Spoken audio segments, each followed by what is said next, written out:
Adelante con un grupo de fármacos muy importante en el manejo de los pacientes y es el manejo del dolor. Estamos hablando en este caso de los analgésicos. Dentro de los analgésicos podemos diferenciar dos grandes grupos. Uno es el de los analgésicos menores y otro el de los analgésicos mayores. Hablamos de analgésicos menores en aquellos que no alteran el funcionamiento del sistema nervioso central ni afectan al nivel de conciencia. Por lo tanto, sacamos de este grupo a todos los opiáceos. Dentro de este grupo, los más importantes son los antiinflamatorios no esteroideos. El mecanismo de acción de estos fármacos consiste en la inhibición de la ciclooxigenasa, la COX, del ácido araquidónico, que es una enzima que se encarga de la síntesis de tres grandes productos metabólicos, que son la prostaglandina, los tromboxanos y la prostaciclina. Existen dos grupos de COX. Tenemos la COX-1 y la COX-2. La COX-1 es aquella que es responsable de los efectos fisiológicos de la inflamación, mientras que la COX-2 es una forma inducible y que predomina principalmente en el sistema nervioso central y en el estómago. Según un fármaco u otro, van a inhibir una COX o la otra. Principalmente tenemos tres cosas que puntualizar. El rofecoxib y el celecoxib son fármacos inhibidores selectivos de la COX-2, es decir, no afectan a la COX-1, van exclusivamente hacia la COX-2 y la inhiben y tienen una serie de efectos secundarios importantes porque aumentan el riesgo de cardiopatía isquémica, por lo que es importante no administrarlos en pacientes que tengan estas enfermedades.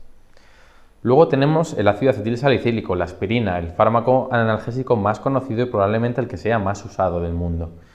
Este produce una inhibición irreversible de las dos COX, tanto de la COX-1 como de la COX-2. Por lo tanto, va a inhibir su función hasta que se sintetice de nuevo. Sin embargo, el resto de antiinflamatorios, esta inhibición va a ser reversible. Por lo tanto, no va a ser tan duradera como en el caso del ácido acetilsalicílico. Los AINES tienen principalmente 3 o 4 acciones farmacológicas. La primera de todas ellas es la acción analgésica, es decir, disminuyen el dolor.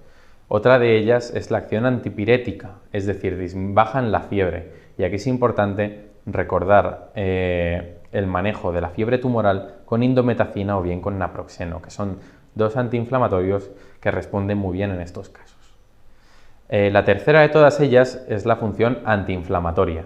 Y luego tenemos la acción antiagregante en el caso del ácido acetilsalicílico y la acción úrico-súrica en aquellas dosis elevadas de salicilatos, porque hay que recordar que si las dosis son bajas se disminuye la liberación de ácido úrico. La farmacocinética de estos fármacos es muy importante estudiarla. Se absorben bien por vía oral y son escasamente afectados por el primer paso hepático. Es importante tener en cuenta que se fijan mucho en proteínas plasmáticas y por lo tanto pueden verse modificadas su fracción libre por otros fármacos que también se fijen mucho a proteínas plasmáticas.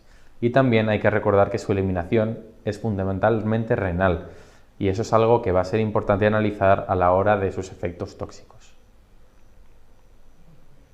Dentro de la clasificación de AINES tenemos múltiples grupos. Hay un montón de fármacos y no es necesario recordarlos todos, pero sí es importante que os quedéis con una serie de fármacos los más relevantes, que son aquellos que os tengo subrayados aquí.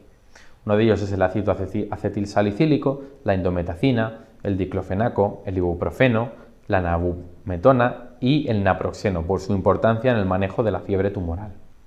Vamos a explicar más o menos algunos de los más importantes y quedarnos con sus efectos secundarios más relevantes.